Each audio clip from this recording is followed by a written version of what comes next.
Welcome back, little nerds. It is July. It is officially Melasma Awareness Month, and today we are going to cover the messiest skin condition that ever existed, melasma, because she is a bitch. And if you have melasma, you know exactly what I'm talking about. But we're going to cover more than what melasma is. We're going to talk about little hacks to help you get through those flare-ups and to minimize them. Now, if you don't have melasma, this video still applies to you because discoloration, under which sunspots, freckles, even melasma fall under. Hi, Mimi. My daughter just walked in. But basically, melasma is one of those things that is extremely difficult to control. But if you don't have melasma, this video still applies to you because sunspots, discoloration, brown spots, etc. fall under the umbrella of discoloration, which makes up for 90% of visible aging on your skin. And I will tell you this, if you're looking to age like a prune and not a shriveled up old little raisin, then a prune and a raisin are not the same fruit, but you get what I'm saying. If you want to age like a grape and not a shriveled up little raisin, this video is for you. So what is melasma? Why does it suck? Before we get into the hacks, let's break it down. Melasma is a chronic skin condition. It is an inflammatory skin condition where you have these brown patches that appear on your cheeks, on your forehead, on your upper lip. It makes you look like you have a mustache out of literally nowhere. And from one day to the next, you look like a crypt keeper, and it can have a huge emotional toll and psychological impact. But melasma is one of those things that is extremely poorly understood, even amongst the dermatologist. Not only does it flare up with hormones like birth control, your period, pregnancy, menopause, but it can also get triggered by heat. Heat alone without the sun. Like I'm talking sauna, hot showers, steam, hot yoga, heat. Obviously, the sun, UV rays, stress can trigger it as well. And so there are so many different factors that come into play when we're talking about melasma that it's really, truly not a one size fits all. And summer, it is basically the perfect storm of heat, UV rays, and one would argue stress if you don't like wearing shorts or a bathing suit in public. So melasma isn't just cosmetic, it is truly much deeper than just cosmetic. It implies your whole physiology and it can affect your psychology as well. And let me just tell you this. Maintaining your skin, if you have melasma, is a full-time job. I myself have not had any sort of laser treatments since September of 2022 for my skin tone. If you guys see me here every week, I would be very honest and you would see it on my face if I did, but I have not done anything since 2022 because I felt the need to do something before I launched the skincare line. Truly, it was not necessary, and I've been able to maintain my skin tone just with over-the-counter skincare products and occasional prescriptions, plus all the hacks I'm going to talk to you guys about today. And not to mention sun protection, but it's not just sun protection in the form of sunscreen. It also comes in the form of your UV visor. Now, I have been a fanatic of UV visors for years. This is me throughout the years in various different UV visors that I myself have even launched. This is the latest one. It is a beautiful white on white tennis chic UV visor, but forget the fact that it looks good. It is going to protect you. Think of it as sunglasses for your face. You don't want to go buy the cheap sunglasses that just have a black lens because then your little tiny pupil is going to dilate and you're going to get all the UV rays into your eyes. You want the sunglasses that protect your eyeballs from UV light. Is that clocking? Is that clocking for you? I don't know if that's what Justin Bieber said, but you know what I'm saying. Basically, you want to make sure that you are protecting from UV rays, not just for your eyeballs, but also for your skin. And so a real UV visor is going to block both UVA and UVB, the same way a high quality eyeglass lens is going to block UVA and UVB, or sunglass lens rather. And therefore, these UV visors are the real deal. The other reason why I love UV visors is because it protects not just your upper part of your forehead, like with a baseball cap. And a lot of people say, I'm wearing a hat, but then you look at the side of their face, it's all sun damage, especially the side of their necks. A UV visor protects your whole moneymaker, your face, neck, and the upper portion of your chest. Plus, it is adjustable, so you can look like a welder, you can scare strangers off, you can choose to wear it at night as a protective gear. I may or may not have done that. And you will occasionally make an unwanted friend from this UV visor because they will come up to you and ask you about it, but then you'll realize, oh, you have a lot more in common than you thought. So I would highly, highly suggest you guys invest in a UV visor, especially if you have melasma, because it is passive protection. You're not going to always be thinking about walking in the shade. You're not always going to be thinking about reapplying your sunscreen. sunscreen. And therefore, if you're spending the day outside, it's a great add-on that you don't have to even think about. But sun protection doesn't just stop at UV visors or sunscreen. It can also come in the form of clothing.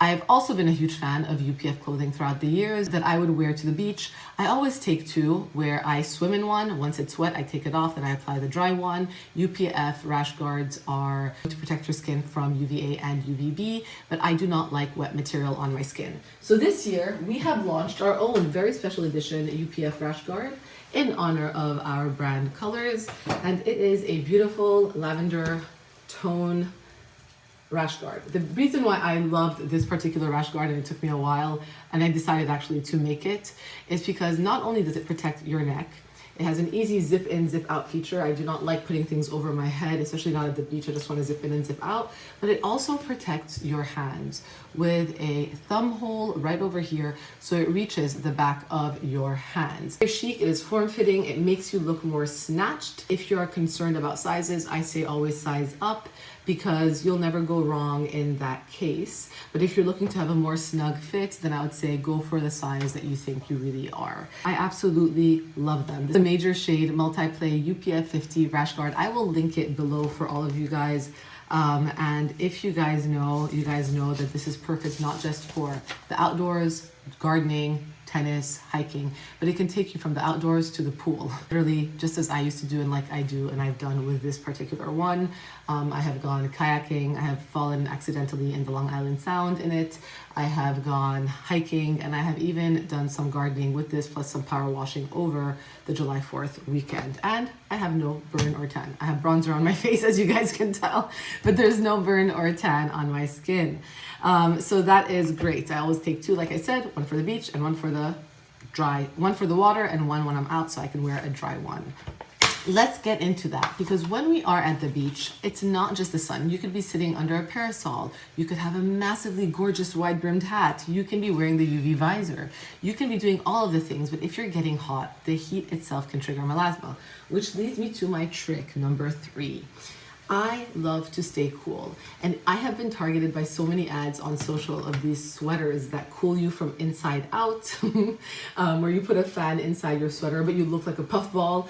I don't know if I want to walk around looking like that, so instead I have a UV neck fan. Now this is not mine, it is just perfectly matched to my brand, but I bought this one on Amazon and I will link it below. You turn it on right over here and it has 3 different settings in terms of cool air that comes out, and you guys can hear it.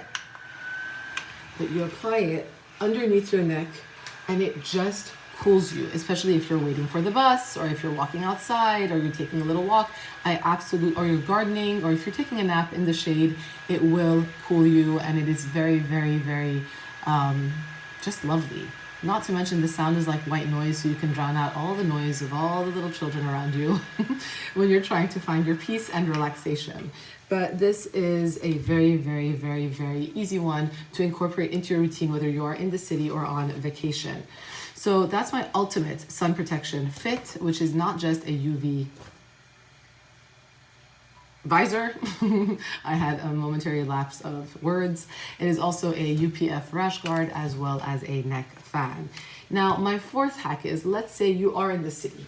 You're not gonna wear the neck fan, you're not gonna wear the visor, you have to wear normal clothes because you're not gonna wear the rash guard, and you're running around from, you're a business person. There are some men who watch my show, but you are a business person. You're running from building to building. You have your makeup on, you're looking perfection, but you are now realizing that your sunscreen is no longer working because it's been 5 hours since you've applied it, and you have to walk outside at 1 p.m. and you need to reapply sunscreen. But how are you going to do it with your makeup on? Well, this is where you have reapplication hacks. One is a sunscreen powder, just like this one over here, where I believe with sunscreen powders, something is better than nothing. We know that sunscreen powders do not give you the protection that is fully labeled on the sunscreen powder itself, because nobody's applying nearly that much powder to their face unless you want to look like a cakey mess. But something is better than nothing, and if you're going to be out for like 10 minutes just crossing the street, getting to the next meeting, this is a great way to reapply sunscreen. SPF sprays are also in the same vein. Unless you are directly spraying the spray in your hands, patting your hands and putting it on your face to get the adequate amount, you spritzing your face is not going to be giving you nearly as much as you need. Not to mention it's going to make your face wet, maybe make your makeup runny. But SPF sprays are a good way to reapply if you are somebody who uses minimal makeup but still has a little bit of something. You don't want to put a powder because you look dry with a powder. So you can spritz the spray on your face, even on the top of your head if you are someone who has a lighter hair density. Again, something is better than nothing. And then my last hack, which is the hack that I do, is take a beauty blender, a dry beauty blender, and I put an excess amount of sunscreen on the back of my hand, and I dab that beauty blender and I tap, tap, tap, tap, tap, tap, tap, tap, tap, tap, tap, all over my face, and honestly, my makeup stays intact. It's important you find the sunscreen of your choice that you are trying to, the texture of which you enjoy and the finish of which you enjoy, because that is the finish that's going to sit on your face. I obviously go for my own sunscreen, the Disco Block. I like to look a little bit dewier, so it does give you that beautiful dewy effect while giving you that protection. And to be honest, I think with this particular hack, whether it is my sunscreen or any other sunscreen, because you're using so much more sunscreen on the back of your hand before you dab it with the beauty blender, you're probably getting somewhere close to the actual protection that you need, especially for reapplication. But all of this is great. At the beach, none of this applies. You want to be reapplying correctly with the adequate amount of sunscreen. If you're using a powder, you should not be. If you're using a spray, you need to be spraying it into your hands really to be getting the right amount and then applying it on your body. And if you are using a regular cream traditional format, you want to make sure that you are putting this on your body with the right amount. Now, bonus tips for melasma: avoid heat exposure beyond the sun. We talked about the neck fan itself, but you want to also avoid saunas, steam baths, hot yoga, because all of that can trigger your melasma. If you're going to be wearing a hat, wear a wide brimmed hat. A baseball hat does not count. So I see my patients who come to my office, I see patients every day of the week. They're always like, oh, I have my hat. It's not a hat. It's a scalp cover. That's literally all it is. And so you need to be wearing a 3-inch wide brim hat that ideally has a material that blocks UV rays, because a straw hat does not. And you also want to make sure that you're wearing UV protective sunglasses, because sunglasses will protect the corner of your eyes. One thing about sunglasses, anything with a metal rim, I don't love, because that metal rim can get hot, and I've noticed that heat sometimes triggers the melasma right on the edge of the rim. Side note, hot tip, I think this is the first time I've ever said that. Skip waxing where you have melasma. If you have melasma on your upper lip, definitely do not wax, especially not in the summer, especially not with hot wax, because that can wake it up and flare it up. You might want to instead prefer threading or shaving, or pre-treating the area with hydroquinone and going in for laser treatment that you spread out very much so you're not accumulating too much heat. And if laser is not for you, or you've tried it and you don't think it has worked, or your melasma has flared and it drives you nuts, maybe even electrolysis. You want to be very consistent with an over-the-counter skincare routine with brighteners like tranexamic acid, kojic acid, licorice root, niacinamide, vitamin C, retinols, because these ingredients are going to be the counterpart of the prescription hydroquinone, which is the gold standard for treating melasma. But you can't be on hydroquinone forever, so you must be on these ingredients to make sure that you can continue the effects of hydroquinone once you are done using it. And check your medications. If you are on birth control pills, if you are on hormonal medications, those can definitely make your melasma worse. So check with your doctor on what you can avoid. So there you go. Summer is survival mode. This has been your melasma survival guide. And don't just rely on sunscreen. You got to layer up, cool down, and stay shady, which all sounds like oppositions of some sort. But the reality is, they're breathable, you can stay cool, and you can stay in the shade. Comment below with your favorite summer hacks. Let me know if this has worked for you, and otherwise I will see you guys next week. Have a beautiful, beautiful melasma-free summer. I'll see you guys later.